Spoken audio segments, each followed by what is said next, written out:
Excel PU college ಗುರುವಾಯಿನಕೆರೆ, ಕರ್ನಾಟಕದ number 1 PU college. Admissions open now.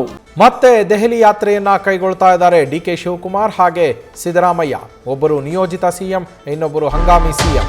ವರಿಷ್ಠರ ಜೊತೆಯಲ್ಲಿ ಮಾತುಕತೆ ನಡೆಸೋದಕ್ಕೆ ಡಿಕೆ ಶಿವಕುಮಾರ್ ಅವರು ಹಾಗೆ ಸಿದ್ದರಾಮಯ್ಯನವರು ದೆಹಲಿಗೆ ತೆರಳುತ್ತಾ ಇರುವಂಥದ್ದು. ಇವತ್ತು ಸಂಜೆ ಅಥವಾ ನಾಳೆ ದೆಹಲಿಗೆ ತೆರಳುವ ಸಾಧ್ಯತೆ ಇದೆ. ಉಭಯ ನಾಯಕರು ಕೂಡ ಸಚಿವ ಸಂಪುಟ ರಚನೆಯ ಬಗ್ಗೆ ಚರ್ಚಿಸುವುದಕ್ಕೆ ಉಭಯ ನಾಯಕರು ದೆಹಲಿಗೆ ತೆರಳುತ್ತಾ ಇದ್ದಾರೆ. ಸಂಪುಟ ಹೇಗಿರಬೇಕು, ಯಾರ್ಯಾರಿಗೆ ಸಚಿವ ಸ್ಥಾನವನ್ನ ಕೊಡಬೇಕು ಅನ್ನೋದರ ಬಗ್ಗೆ ಚರ್ಚೆಯನ್ನ ಮಾಡ್ತಾರೆ. ಇದರಲ್ಲಿ ಎಷ್ಟು ಜನ ಹಳಬರಿರಬೇಕು, ಹಾಗೆ ಹೊಸಬರಿಗೆ ಎಷ್ಟು ಜನರು ಇರಬೇಕು, ಹೊಸಬರನ್ನ ಎಷ್ಟು ಜನರನ್ನ ನಾವು ತೆಗೆದುಕೋಬೇಕು, ಜಾತಿ ಪ್ರಾದೇಶಿಕತೆಯನ್ನ ಗಮನದಲ್ಲಿಟ್ಟುಕೊಂಡು ಸಂಪುಟ ರಚನೆ ಮಾಡೋದರ ಬಗ್ಗೆ ವರಿಷ್ಠರ ಜೊತೆಯಲ್ಲಿ, ಹೈಕಮಾಂಡ್ ನಾಯಕರ ಜೊತೆಯಲ್ಲಿ ಉಭಯ ನಾಯಕರು ಕೂಡ ಚರ್ಚೆಯನ್ನು ಮಾಡ್ತಾರೆ. ಜೊತೆಗೆ ತಮ್ಮ ಬೆಂಬಲಿಗರ ಪಟ್ಟಿಯನ್ನು ಕೂಡ ಹೈಕಮಾಂಡ್ಗೆ ಸಿದ್ದರಾಮಯ್ಯ ಹಾಗೆ ಡಿಕೆ ಶಿವಕುಮಾರ್ ಇಬ್ಬರೂ ನೀಡಿದ್ದಾರೆ.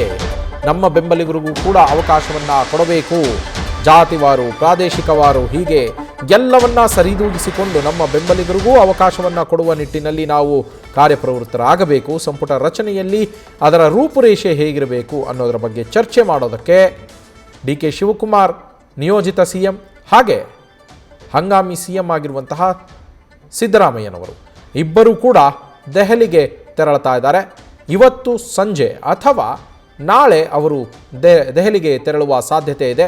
ದೆಹಲಿಗೆ ತೆರಳಿ ತಮ್ಮ ತಮ್ಮ ಪಟ್ಟಿಗಳನ್ನು ಏನು ಸಿದ್ಧಪಡಿಸಿಕೊಂಡಿದ್ದಾರೆ ಆ ಪಟ್ಟಿಗಳನ್ನು ಹೈಕಮಾಂಡ್ ನಾಯಕರ ಮುಂದಿಟ್ಟು ಅವರ ಸಲಹೆಗಳನ್ನು, ಅವರ ಸೂಚನೆಗಳನ್ನು ಕೇಳ್ತಾರೆ.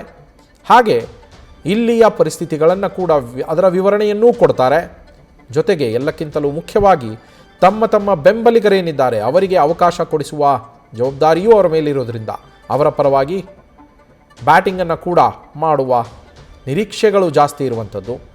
AICC ಅಧ್ಯಕ್ಷರಾಗಿರುವಂತಹ ಮಲ್ಲಿಕಾರ್ಜುನ ಖರ್ಗೆ, ರಾಹುಲ್ ಗಾಂಧಿಯವರು ಹಾಗೆ AICC ಪ್ರಧಾನ ಕಾರ್ಯದರ್ಶಿಗಳಾಗಿರುವಂತಹ KC ವೇಣುಗೋಪಾಲ್ ಮತ್ತು ಸುರ್ಜೇವಾಲಾ ಅವರ ಜೊತೆಯಲ್ಲಿ ಚರ್ಚೆ ನಡೆಯುವ ನಿರೀಕ್ಷೆಗಳಿದೆ. ನಮ್ಮ ಪ್ರತಿನಿಧಿ ಹರೀಶ್ ಫೋನ್ ಸಂಪರ್ಕದಲ್ಲಿ ಜಾಯ್ನ್ ಆಗಿದ್ದಾರೆ. ಹರೀಶ್, ಡಿಕೆ ಶಿವಕುಮಾರ್ ಅವರು ಸಿದ್ದರಾಮಯ್ಯ ಇಬ್ಬರು ಕೂಡ ದೆಹಲಿಗೆ ತೆರಳುತ್ತಾ ಇದ್ದಾರೆ. ಇವತ್ತು ಸಂಜೆ ಅಥವಾ ನಾಳೆ ದೆಹಲಿಗೆ ತೆರಳುವ ಸಾಧ್ಯತೆ ಇದೆ ಅಂತ ಹೇಳಲಾಗ್ತಾ ಇದೆ. ಏನೆಲ್ಲ ಪ್ಲಾನ್ಗಳನ್ನು ಮಾಡಿಕೊಂಡು ಅವರು ಸಂಪುಟ ರಚನೆಯ ಕಸರತ್ತಿಗೋಸ್ಕರ ಹೋಗ್ತಾ ಇರುವಂಥದ್ದು ಹರೀಶ್?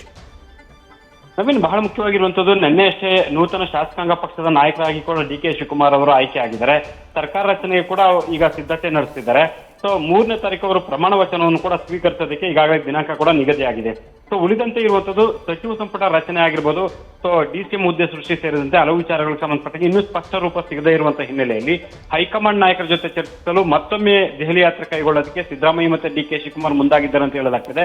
ಬಹುತೇಕ ಇಂದು ಸಂಜೆ ಇಲ್ಲವೇ ನಾಳೆ ದೆಹಲಿಗೆ ತೆರಳುವಂತ ಸಾಧ್ಯತೆ ದಟ್ಟವಾಗಿದೆ ಅಂತ ಹೇಳಲಾಗ್ತದೆ.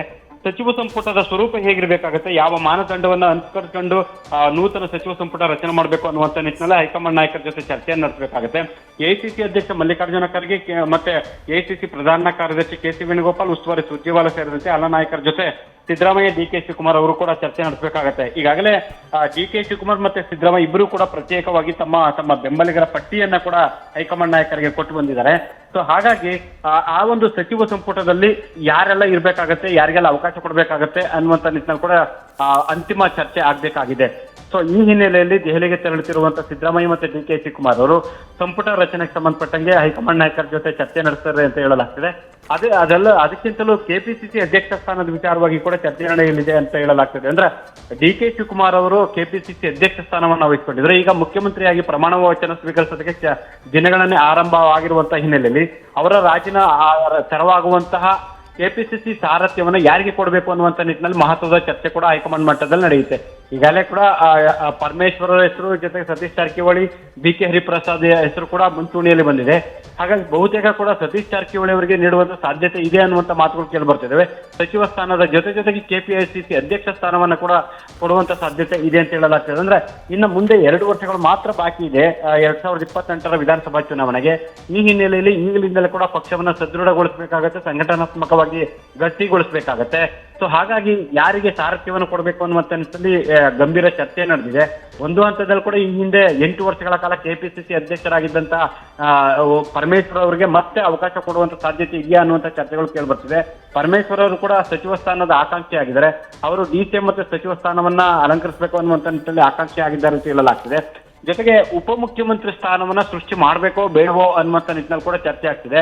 ಹೈಕಮಾಂಡ್ ಮಟ್ಟದಲ್ಲಿ 4 DCM ಹುದ್ದೆ ಸೃಷ್ಟಿ ಮಾಡಬೇಕು ಅನ್ನುವಂತ ನಿಟ್ಟಿನಲ್ಲಿ ಕೂಡ ಈ ಹಿಂದೆ ಹಲವು ಸಂದರ್ಭಗಳಲ್ಲಿ ಚರ್ಚೆ ಆಗಿತ್ತು. ಸೊ ಆದ್ರೆ ಎಲ್ಲೊಂದ್ ಕಡೆ ಈಗಿನ ಪ್ರಸ್ತುತ ಸನ್ನಿವೇಶದಲ್ಲಿ DCM ಹುದ್ದೆ ಬೇಕಾ ಅನ್ನುವಂತ ನಿಟ್ಟಿನಲ್ಲಿ ಕೂಡ ಚರ್ಚೆ ಆಗ್ತಾ ಇದೆ.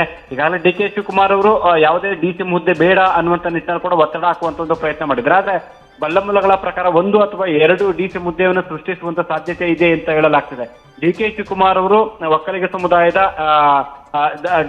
ಸಮುದಾಯದವರಾಗಿದ್ದಾರೆ. ಅವರು ಮುಖ್ಯಮಂತ್ರಿ ಕೂಡ ಆಗ್ತಾ ಇದ್ದಾರೆ. ಹಾಗಾಗಿ ದಲಿತ ಮತ್ತೆ ಹಿಂದುಳಿದ ಜೊತೆಗೆ ಅಲ್ಪಸಂಖ್ಯಾತ ಲಿಂಗಾಯತ ಸಮುದಾಯವನ್ನ ಗಮನದಲ್ಲಿಟ್ಟುಕೊಂಡು ಸರ್ಕಾರ ಮತ್ತೆ ಪಕ್ಷದ ಮಟ್ಟದಲ್ಲಿ ಪ್ರಮುಖ ಸ್ಥಾನಮಾನಗಳನ್ನು ನೀಡಬೇಕಾಗತ್ತೆ. ಹಾಗಾಗಿ 1-2 DCM ಹುದ್ದೆಗಳನ್ನ ಸೃಷ್ಟಿಸುವಂತ ಸಾಧ್ಯತೆ ಇದೆ ಅನ್ನುವಂತ ಮಾತುಗಳು ಕೂಡ ಈಗ ಕೇಳಿ ಬರ್ತಿದೆ. ಜೊತೆಗೆ ಸಭಾಧ್ಯಕ್ಷರ ಸ್ಥಾನದ ವಿಚಾರವಾಗಿ ಕೂಡ ಚರ್ಚೆ ನಡೆಸಬೇಕಾಗತ್ತೆ. UT ಖಾದರ್ ಅವರು ಈ ಹಿಂದೆ ಕೊಟ್ಟ ಮಾತಿನಂತೆ ಅಥವಾ ಈ ಹಿಂದೆ ನಡೆದಂತ ಮಾತುಕತೆ ಪ್ರಕಾರ ಅವರು ಕೂಡ ಸಚಿವ ಸಂಪುಟಕ್ಕೆ ಸೇರ್ಪಡೆ ಆಗ್ತಾರೆ ಅಂತ ಹೇಳಲಾಗ್ತಿದೆ. ಹಾಗಾಗಿ ಅವರು ರಾಜೀನಾಮೆ ಕೊಟ್ಟರೆ ಸಭಾಧ್ಯಕ್ಷ ಸ್ಥಾನಕ್ಕೆ ಯಾರಿಗೆ ನೀವು ಮಾಡಬೇಕು, ಆ ಪೀಠದಲ್ಲಿ ಯಾರನ್ನು ಕೂರಿಸಬೇಕು ಅನ್ನುವಂತ ನಿಟ್ಟಿನಲ್ಲಿ ಕೂಡ ಗಂಭೀರ ಚರ್ಚೆ ಆಗುತ್ತೆ. ಒಂದು ಹಂತದಲ್ಲಿ ಪರಮೇಶ್ವರರ ಹೆಸರು ಕೂಡ ಕೇಳಿ ಬಂದಿದೆ. TB Jayachandra, RV Deshpande, so HK Patil ಹೆಸರು ಕೂಡ ಚರ್ಚೆಯಲ್ಲಿದೆ. ಹಾಗಾಗಿ ಯಾರು ವಹಿಸ್ಕೊಳ್ತಾರೆ ಅನ್ನುವಂಥದ್ದು ಕುತೂಹಲ ಮೂಡಿಸಿದೆ. ಸದ್ಯದ ಮೂಲಗಳ ಪ್ರಕಾರ ಯಾರು ಕೂಡ ಹಿರಿಯರು ಸಭಾಧ್ಯಕ್ಷ ಸ್ಥಾನ ಪೀಠವನ್ನ ಅಲಂಕರಿಸೋದಕ್ಕೆ ಹಿಂದೇಟಾಗ್ತಿದ್ದಾರೆ ಅನ್ನುವಂಥ ಮಾಹಿತಿ ಲಭ್ಯ ಆಗ್ತಿದೆ. ಆದ್ರೆ ಅಂತಿಮವಾಗಿ ಹೈಕಮಾಂಡ್ ನಾಯಕರು ಯಾರಿಗೆ ಒಂದು ಅವಕಾಶವನ್ನು ಕೊಡ್ತಾರೆ ಅನ್ನುವಂಥದ್ದು ಕುತೂಹಲಕ್ಕೆ ಎಡೆ ಮಾಡಿಕೊಟ್ಟಿದೆ. ಇದೆಲ್ಲಕ್ಕಿಂತಲೂ ಜೊತೆಗೆ KPCC ಕಾರ್ಯಾಧ್ಯಕ್ಷ ಸ್ಥಾನ ಸಂಬಂಧಪಟ್ಟಂಗೂ ಕೂಡ ಹೈಕಮಾಂಡ್ ಮಟ್ಟದಲ್ಲಿ ಚರ್ಚೆ ಆಗುತ್ತೆ ಅಂತ ಹೇಳಲಾಗ್ತಿದೆ. 5 ಅಥವಾ 4 KPCC ಕಾರ್ಯಾಧ್ಯಕ್ಷಗಳು ಸೃಷ್ಟಿ ಮಾಡಬೇಕು ಅನ್ನುವಂಥ ವಿಚಾರದಲ್ಲಿ ಕೂಡ ಪ್ರಾದೇಶಿಕ ಜಾತಿವಾರ ಗಮನದಲ್ಲಿ ಇಟ್ಕೊಂಡು ಮಾಡ್ತಾರೆ ಅಂತ ಹೇಳಲಾಗ್ತಿದೆ. Naveen, thank you Harish. 3 ಪ್ರಮುಖ ವಿಚಾರಗಳನ್ನು ಇಟ್ಕೊಂಡು DK ಶಿವಕುಮಾರ್ ಅವರು ತೆರಳ್ತಾ ಇರುವಂಥದ್ದು ದೆಹಲಿಗೆ. ಹಾಗೆ CM ಸಿದ್ದರಾಮಯ್ಯನವರು ಕೂಡ ಮೊದಲನೇದು ಉಪಮುಖ್ಯಮಂತ್ರಿ ಹುದ್ದೆ 2 ವರ್ಷದ ಅವಧಿಗೆ DCM ಹುದ್ದೆ ಸೃಷ್ಟಿಸಬೇಕಾ ಬೇಡವಾ ಅನ್ನೋದು ಮೊದಲ ಪ್ರಶ್ನೆ.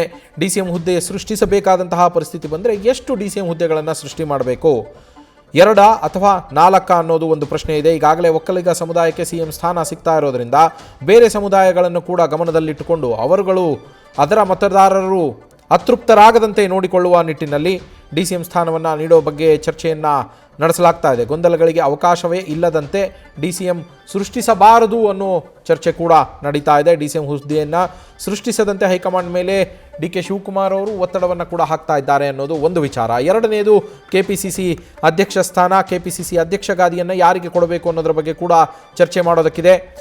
ಜೂನ್ 3ಕ್ಕೆ CM ಆಗಿ ಪ್ರಮಾಣ ವಚನವನ್ನು ಸ್ವೀಕರಿಸ್ತಾರೆ DK ಶಿವಕುಮಾರ್ ಅವರು. ಹೀಗಾಗಿ KPCC ಅಧ್ಯಕ್ಷ ಸ್ಥಾನಕ್ಕೆ ರಿಸೈನ್ ಕೂಡ ಮಾಡ್ತಾರೆ. ಅವರ ರಾಜೀನಾಮೆಯ ಬಳಿಕ ಆ ಸ್ಥಾನವನ್ನು ಅಲಂಕರಿಸೋರು ಯಾರು, ಮತ್ತೆ ಪಕ್ಷವನ್ನು ಅಧಿಕಾರಕ್ಕೆ ತರೋದಕ್ಕೆ ಸಮರ್ಥರಿಗೆ ಸಾರಥ್ಯವನ್ನು ಕೊಡಬೇಕು ಅನ್ನೋ ಬಗ್ಗೆ ಚರ್ಚೆ ಆಗ್ತಾ ಇದೆ. ಈಗಾಗಲೇ ಸಾರಥ್ಯವನ್ನು ವಹಿಸಿಕೊಳ್ಳೋದಕ್ಕೆ ಹಲವು ನಾಯಕರು ಆಸಕ್ತಿ ತೋರಿಸಿದ್ದಾರೆ. ಅದರಲ್ಲಿ ಪ್ರಮುಖವಾಗಿ ಸತೀಶ್ ಜಾರಕಿಹೊಳಿ ಅವರು ಸಚಿವ ಸ್ಥಾನ, ಅಧ್ಯಕ್ಷ ಸ್ಥಾನದ ಜವಾಬ್ದಾರಿ ಹೊರುವುದಾಗಿ, ಎರಡನ್ನೂ ಜವಾಬ್ದಾರಿಯನ್ನು ಹೊರೋದಾಗಿ ಜಾರಕಿಹೊಳಿ ಅವರು ತಿಳಿಸಿದ್ದಾರೆ. KPCC ಅಧ್ಯಕ್ಷ ಸ್ಥಾನಕ್ಕೆ ಪರಮೇಶ್ವರ್, ಹರಿಪ್ರಸಾದ್ ಅವರ ಹೆಸರು ಕೂಡ ಮುಂಚೂಣಿಯಲ್ಲಿದೆ. KPCC ಅಧ್ಯಕ್ಷನ ಪಟ್ಟ ಕಟ್ಟಬೇಕು ಅನ್ನೋ ಕುರಿತಂತೆ ಚರ್ಚೆ ನಡೆಸಲಾಗ್ತಾ ಇದೆ. ಇನ್ನು KPCC ಕಾರ್ಯಾಧ್ಯಕ್ಷ ಸ್ಥಾನಗಳ ಕುರಿತು ಕೂಡ ಚರ್ಚೆ ನಡೆಯುತ್ತೆ. ಹಾಗೆ ಜಾತಿ ಪ್ರಾದೇಶಿಕತೆಯನ್ನು ಗಮನದಲ್ಲಿ ಇಟ್ಟುಕೊಂಡು 4ರಿಂದ 5 ಕಾರ್ಯಾಧ್ಯಕ್ಷರ ನೇಮಕಕ್ಕೆ ಪ್ಲಾನ್ ಮಾಡಲಾಗಿದೆ. ಇನ್ನು 3ನೇದು ಸಭಾಧ್ಯಕ್ಷ ಸ್ಥಾನ. ಸ್ಪೀಕರ್ ಬಗ್ಗೆ ಸ್ಪೀಕರ್ UT ಖಾದರ್ ಅವರು ಏನಿದ್ದಾರೆ, ಈಗ ಅವರಿಗೆ ಸಚಿವ ಸ್ಥಾನ ನೀಡುವ ಕುರಿತಂತೆ ಮಾತುಕತೆ ನಡೆದಿದೆ. ಈ ಹಿಂದೆಯೇ ಆಗಿರುವ ಮಾತುಕತೆಯಂತೆ ಇದೀಗ ಖಾದರ್ ಅವರಿಗೆ ಸಚಿವ ಸ್ಥಾನವನ್ನು ನೀಡಲಾಗತ್ತೆ ಅಂತ ಹೇಳಲಾಗ್ತಾ ಇದೆ. ಖಾದರ್ ಸಚಿವ ಸಂಪುಟಕ್ಕೆ ಸೇರ್ಪಡೆಯಾದರೆ ಸ್ಪೀಕರ್ ಸ್ಥಾನ ಯಾರಿಗೆ ಅನ್ನೋದು ಸದ್ಯದ ಪ್ರಶ್ನೆ. ಪಕ್ಷದ ಹಿರಿಯ ನಾಯಕರನ್ನ ಸ್ಪೀಕರ್ ಪೀಠದಲ್ಲಿ ಕೂರಿಸುವ ಬಗ್ಗೆ ಈಗಾಗಲೇ ಸಮಾಲೋಚನೆ ಮಾಡಲಾಗ್ತಿದೆ ಅಂತ ಹೇಳಲಾಗ್ತಿದೆ.